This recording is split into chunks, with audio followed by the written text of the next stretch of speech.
गद्दार हैं यहाँ पे। তো এই যে ছোট, ছোট গদ্দার এরা তো থাকবেই তাদের সঙ্গে। তারা তো লুটে-পুটে জনতাকে খেয়েছে, কাট মানি খেয়েছে। দোকান যারা বসাতো তার কাছ থেকে টাকা নিত, যারা রিক্সা পুলিং করতো তার কাছ থেকে পয়সা নিত। ঠিক আছে? এই যে কাট মানির লোকগুলো তো ওখানে যাবে কেন? দিদির সময় ওরা ইনকাম করেছে তো এখন তো ওর সঙ্গে থাকবে। কিন্তু খুব লিমিট। আগে কি ছিল সমুদ্র মতন এরা সবকে নিয়ে যেত। এখন কি আছে একটা কুয়ো। কুয়োর থেকেও কম সংখ্যা ওখানে ছিল। আপনি একটা জিনিস দেখবেন, সমুদ্র আর তারপরে কুয়ো। দুটোকে আপনি ডিফাইন করতে চাইছেন এইভাবে আমাকে জিজ্ঞাসা করে। আগে কি ছিল? কি এদেরকে ভয় দেখিয়ে যারা ওই রাস্তাতে আ বা দোকান লাগাবে তাদেরকে নিয়ে যেতে হবে যে ১০০ দিনের কাজ হবে তাদেরকে ওখানে ২১ জুলাইতে যেতে হবে। ঠিক আছে? ভয় দেখিয়ে পাড়া মহল্লাতে লোকজনকে ডেকে নিয়ে যাওয়া হতো। পয়সা খরচা করে ওই ২১ তারিখে ২১ তারিখ যে ২১ জুলাইতে কি হয়েছিল? কি একটা কংগ্রেসী আ দল, কংগ্রেস পার্টি একটা হুম, আন্দোলন করছিল। সেই আন্দোলনে এই বামপন্থী তারা কি করলো? গুলি চালালো।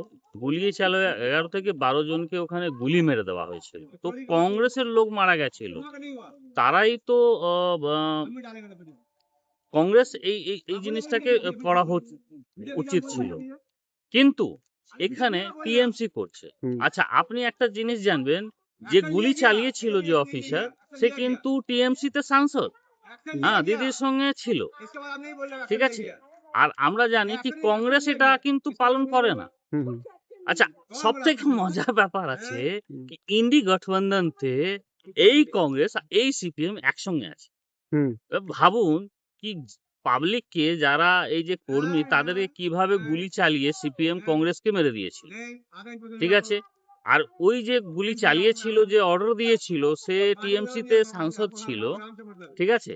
আর তারপরে আপনি একটা জিনিস দেখুন কি সেই সেই কংগ্রেস সিপিএম এর সঙ্গে কিন্তু এখন ইন্ডি গঠবন্ধনতে আছে। সেই টিএমসি ইন্ডি গঠবন্ধনতে আছে। তো এদের রাজনীতিকে আপনাকে বুঝতে হবে। মানুষকে কোন ভাবে এরা গুলি চালিয়ে মেরে দিচ্ছে আর এরা এইভাবে আন্দোলন টাকে এখন শহীদ দিবস দিয়ে আর নিজের রাজনীতি চেষ্টা করছে। কিন্তু আপনি একটা জিনিস বলেন কি আগে যেইভাবে পুরো কলকাতাকে এরা আটকে দিত, পুরো চলাচল বন্ধ করে দিত, সেই সেই সেই কলকাতা এখন কি হয়েছে একটা সীমিত জায়গা, একটা ছোট্ট জায়গা আমি যা দেখেছি একটা ছোট্ট জায়গাতে চলে এসছে। हाँ, কিছু মেন্টালিটি ওইরকম মেন্টালিটির লোক ভারতে আছে। अरे यहाँ पे भी सांप के छोटे-छोटे सौतेले हैं, गद्दार हैं यहाँ पे। তো এই যে ছোট, ছোট গদ্দার এরা তো থাকবেই তাদের সঙ্গে। তারা তো লুটে-পুটে জনতাকে খেয়েছে, কাট মানি খেয়েছে। দোকান যারা বসাতো তার কাছ থেকে টাকা নিত, যারা রিক্সা পুলিং করতো তার কাছ থেকে পয়সা নিত।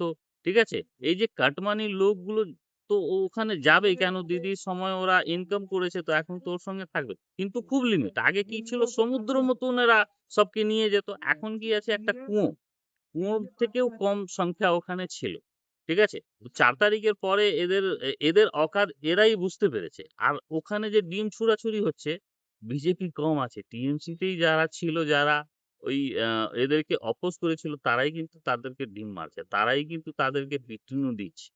এটা কিন্তু বলবেন না কি বিজেপিরা করছে। বিজেপিদের ইনস্ট্রাকশন আছে কি আপনারা সেরকম কিছু করবেন না। আমাদের সরকার আছে, আমাদের আইন আছে, আমাদের সরকারে আমাদের আইন আমাদেরকে ফলো করতে হবে। আর আমরা কিন্তু এইভাবে আমরা কাউকে কিন্তু করব না। আইনভাবেও তাদের শাস্তি পাবে। হ্যাঁ, টিএমসি তেই যারা ছিল, তারা যারা ওখানে টিএমসি তে থেকে আজকে তার জানাজা শেষ হয়ে গেছে, তারাই কিন্তু ওকে শিক্ষা দিচ্ছে কি তোমরা কি করেছিলে তার শিক্ষা এখন এটা।